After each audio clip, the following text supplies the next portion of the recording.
Good evening all of you. आज मैं class 12th का 3rd चैप्टर कविता के बहाने समझाने जा रही हूँ, जो कुंवर नारायण द्वारा रचित है। कुंवर नारायण का जन्म 19 सितंबर सन 1927 उत्तर प्रदेश में हुआ था और इनकी कुछ प्रमुख रचनाएं थीं चक्रव्यूह, परवेश हम तुम, अपने सामने, कोई दूसरा नहीं, इन दिनों काव्य संग्रह था, आत्मजयी प्रबंध काव्य था और आकारों के आसपास कहानी संग्रह, आज और आज से पहले समीक्षा और मेरे साक्षात्कार सामान।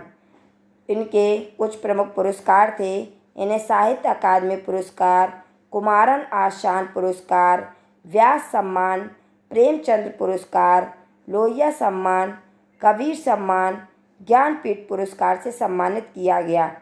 गर्द से ढकी हर पुरानी किताब खोलने की बात कहने वाले कुंवर नारायण ने सन 1950 के आसपास काव्य लेखन की शुरुआत करी। उन्होंने कविताओं को लिखना शुरू करा। उन्होंने कविता के अलावा चिंतन परक लेख, कहानियाँ, सिनेमा तथा अन्य कलाओं पर समीक्षा भी लिखी, किंतु कविता की विधा को उनके सृजन कर्म में हमेशा प्राथमिकता प्राप्त रही। उन्हें यानी कि सृजन यानी कि खुद के किए हुए कर्म के आधार पर उन्हें सबसे पहले उनको कविता में प्राथमिकता मिली। नई कविता के दौर में जब प्रबंध काव्य का स्थान प्रबंधत्व की दावेदार लंबी कविताएं लेने लगी, तब कुंवर नारायण ने आत्मजयी जैसा प्रबंध काव्य रचकर भरपूर प्रतिष्ठा प्राप्त की। आलोचक मानते हैं कि उनकी कविता में व्यर्थ का उलझाव, अखबारी सतहीपन और वैचारिक धुंध के बजाय संयम, परिष्कार और साफ सुथरापन है। भाषा और विषय की विविधता उनकी कविताओं के विशेष गुण माने जाते हैं। उनमें यथार्थ का खुरदरापन भी मिलता है और उसका सहज सौंदर्य भी।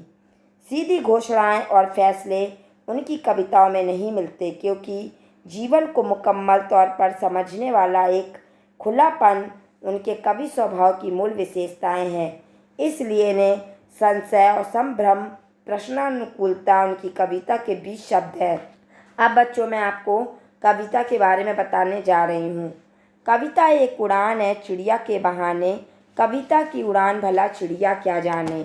बाहर भीतर इस घर उस घर, कविता के पंख लगा उड़ने के माने, चिड़िया क्या जाने। तो बच्चों, माने मीन्स होता मतलब या अर्थ। तो इसका जो संदर्भ होगा वो ये होगा कि प्रस्तुत पंक्तियाँ हमारी पाठ्य पुस्तक आरोह भाग 2 में शामिल कुंवर नारायण द्वारा रचित कविता के बहाने से ली गई है। यह कविता कुंवर नारायण जी के कविता संग्रह इन दिनों में मूल रूप से संकलित है। इसका जो प्रसंग होगा वो ये होगा कि इस कविता में कवि ने कविता के अस्तित्व से जुड़े हुए कुछ महत्वपूर्ण सवाल उठाए हैं और प्रस्तुत काव्यांश में कवि ने कविता की तुलना चिड़िया की उड़ान से की है। अब बच्चों, मैं आपको अर्थ बताने जा रही हूँ। कविता चिड़िया की उड़ान को देखकर नई नई कल्पनाएं प्रस्तुत करती है। जब कविता है वो चिड़िया को देखती है तो उसके अंदर नई नई भाव, नई नई कल्पनाएं आते हैं। वह स्वयं भी उड़ान भरती है और वह स्वयं भी चिड़ियों के पंखों जैसा उड़ना चाहती है और बहुत ऊपर ऊपर उड़ान भरना शुरू कर देती है। उसमें नए नए भाव, नए नए रंग, नए नए विचार आते हैं। कविता की उड़ान इतनी ऊंची होती है कि बेचारी चिड़िया उसका और छोर नहीं जान पाती।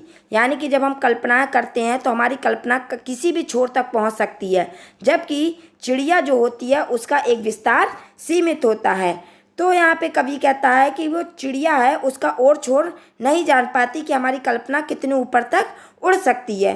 कविता का विस्तार चिड़िया की समझ से परे। कविता का विस्तार है जो वो चिड़िया समझ नहीं पा रही है। कविता न केवल घर के भीतर होने वाली गतिविधियों पर लिखी जाती है, बल्कि संसार के किसी भी चीज़ पर व्यक्त की जा सकती है। वह कभी इस घर के बारे में लिखी जाती है तो कभी उस घर के बारे में। उनके कहने का मतलब ये है कि कविता में घर घर की कहानियाँ वर्णित होती हैं, यानी किसी भी घर की कहानी के ऊपर हम कविता लिख सकते हैं। कविता किस प्रकार कल्पना के पंख लगाकर सब जगह घुमाती है और कविता जो होती है वो कल्पना के पंख लगाकर किसी भी छोर तक जा सकती है, जबकि बेचारी चिड़िया है, चिड़िया की समझ से ये सारी चीज़ें उसके ऊपर से परे हैं। कहने का मतलब ये है कि प्रकृति सीमित है जबकि कविता का जो क्षेत्र है वो अनंत है। अब बच्चों मैं आपको बताऊंगी कि इसमें कौन सा काव्य सौंदर्य है। कविता की जो भाषा है वो बिल्कुल सरल साहित्य खड़ी बोली है। इसमें प्रश्न शैली का प्रयोग करने से कविता रोचक और सजीव बन गई है। इसमें बहाने, जाने, माने जैसे शब्दों के कारण कविता में प्रभाव आ गया है। इसमें अनुप्रास अलंकार, प्रश्न अलंकार, मानवीकरण अलंकार जैसे अलंकारों का प्रयोग किया गया है और पूरी कविता में मानवीकरण हुआ है। अब बच्चों मैं इससे रिलेटेड कुछ क्वेश्चन बताऊंगी। कवि और कविता का नाम लिखिए। तो इसका जो आंसर होगा वो ये होगा कि इसके कवि कुंवर नारायण है और कविता का नाम है कविता के बहाने। इसका नेक्स्ट क्वेश्चन होगा कविता और चिड़िया में क्या संबंध है, काव्यांश के आधार पर बताइए। तो इसका जो आंसर होगा वो ये होगा कि कवि कहता है कि कविता एक उड़ान है चिड़िया के बहाने, अर्थात कवि के अनुसार कविता और चिड़िया दोनों ही उड़ती हैं। कविता कवि की कल्पनाओं और भावना रूपी पंखों के सहारे उड़ती है, जबकि चिड़िया है वो आप अपने शारीरिक अंग रूपी पंखों के सहारे उड़ती है। इसका नेक्स्ट क्वेश्चन होगा चिड़िया क्या नहीं जानती, कवि ने संदर्भ में कौन सी बात कही है।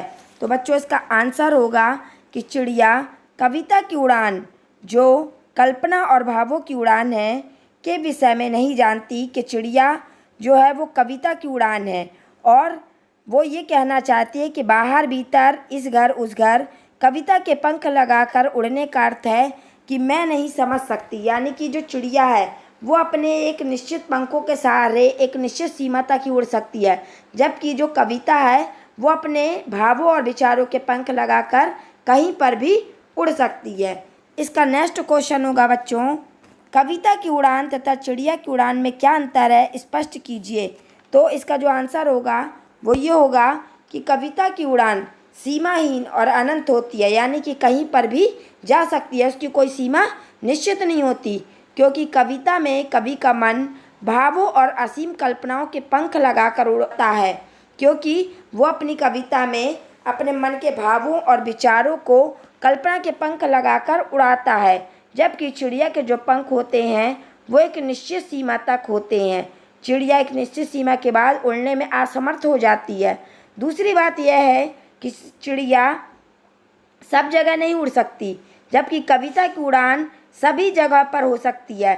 इस प्रकार सीमावान और निस्सीम होना चिड़िया तथा कविता की उड़ान का प्रमुख अंतर है।